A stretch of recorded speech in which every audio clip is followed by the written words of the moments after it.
संग चला था, जैसे कान बंद करके धुन सुनते हैं, धुन कि हमें धुन सुनती है और धुन।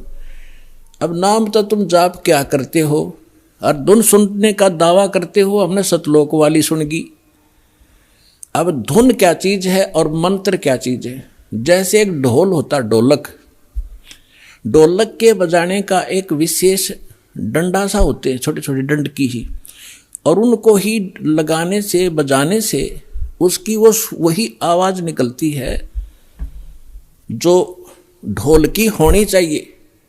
और उस ढोलक के उन विशेष डंडियों की बजाय अगर जूते निकाल के मारने लग जाओगे उनकी भी आवाज आवेगी, लेकिन वो विशेष डंडी वाली नहीं आवेगी। वो सुर में सुर नहीं मिला सकती उस बाजे उन औरों के साथ, तो वो व्यर्थ है, उसको भगा दिया जाएगा। क्या बकवास कर रहा है तू, तेरा सुर में सुर नहीं मिल रहा। तो जो ये नाम जाप करते हैं काल के, धुन सुनते हैं इसमें, तो वो ढोल का जूत्या वाली आवाज सुन रही है उनको, वो आवाज भी ना सुने जो आसपास ठीक सुननी चाहिए।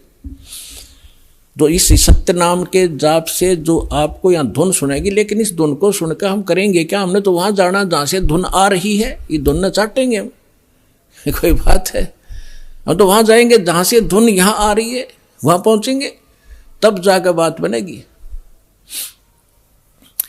अब जैसे ये संसारिक लोग ढोल ढाल बजाते हैं, कब? जब विवाह होता है।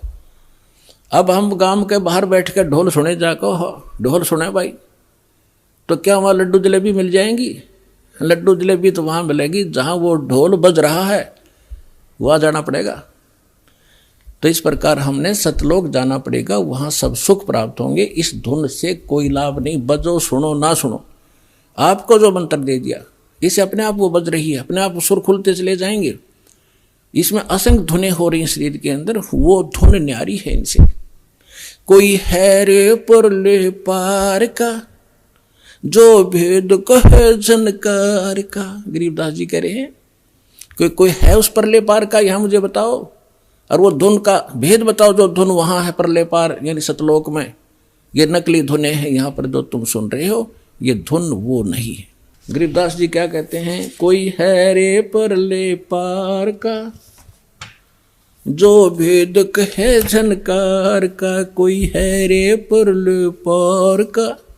परले पार यानी सतलोक में कोई गया हुआ वापस आया हुआ हो तो बताओ मुझे। ये खुद होकर आए थे, उस धुन को सुन कर आए थे, आंखों से कानों से देख सुन कर आए थे। कोई है रे परले पार का, जो भेद कहे झनकार का। झन मानुष झनकार मानुष धुन का। वारही गोरख वारही दत्त, वारही धरु प्रहलाद अर्थ। ये तुम्हारे गोरख भी इधर ही वारवन उरली साइड। वारही गोरख वारही दत्त, दत्त मान दत्तात्रेय जी, और ध्रुव और प्रहलाद ये सभी इधर ही हैं, काल के ही जाल में हैं। वारही गोरख वारही दत्त, वारही ध्रुव प्रहलाद अर्थ। वारही सुखदेव वारही व्यास, वारही पाराशर प्रकाश। वारही दुर्वासा दरवेश, वारही नारद सारद शेष। वारही भरतरी गोपी चंद, वारही सनक सनंदन बंद। वारही ब्रह्मा वारही इंद्र, वारही संस कला गोविंद। वारही शिव शंकर जो संभ, वारही धर्मराय अर्भ आरंभ। वारही धर्मराय धर धीर, परम धाम पहुँचे हे कबीर। रग यजुषाम अथर्ववेद, परम धाम नीलय हा भेद। अलल पंख अगाध भेव, जैसे कुंजी सुरती सेव। वार पार थे हाना था, गरीबदास निर्गुण निगाह। अब क्या बताते हैं आदरणीय गरीबदास साहिब जी? परमात्मा से परिचित होकर सतलोक में वो धुन सुनकर वापस आए, तो वो कह रहे हैं कोई है रे परले पार का, जो भेद कहे उस धनकार का। वार ही गोरख, वार ही माने उरले तरफ, वार ही गोरख, वार ही दत्तात्रेय, और वार ही ध्रुव प्रहलाद, वार ही सुखदेव, वार ही व्यास, और वार ही पाराशर प्रकाश। पाराशर प्रकाश माने जो पाराशर जी ने एक पुराण लिखी है, उसको पाराशर का ज्ञान बताते। यानी इन पुराणों के और वेदों के सबके राइटर हैं कौन? व्यास जी। और ये ज्ञान व्यास जी का अपने सत्र का, वो तो पुराणों में है। वेद ज्ञान और गीता ज्ञान जो है ये वेद व्यास के सत्र का नहीं है। वेद व्यास जी के अंदर एक ऐसी एक गुण दृष्टि दे दी जाती है, दिव्य दृष्टि, जो भी हम वचन शब्द बोलते हैं ये कभी नाश नहीं होता।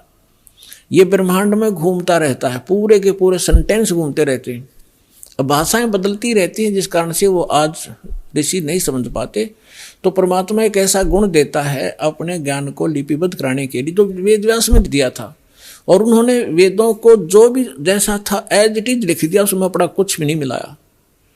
फिर उससे हट करके पुराण भी उन्होंने जिसने जैसा बोला था, गीता ज्ञान जो श्री कृष्ण के अंदर से काल जो बोल रहा था उसको व्यास जी नहीं पहचान सके।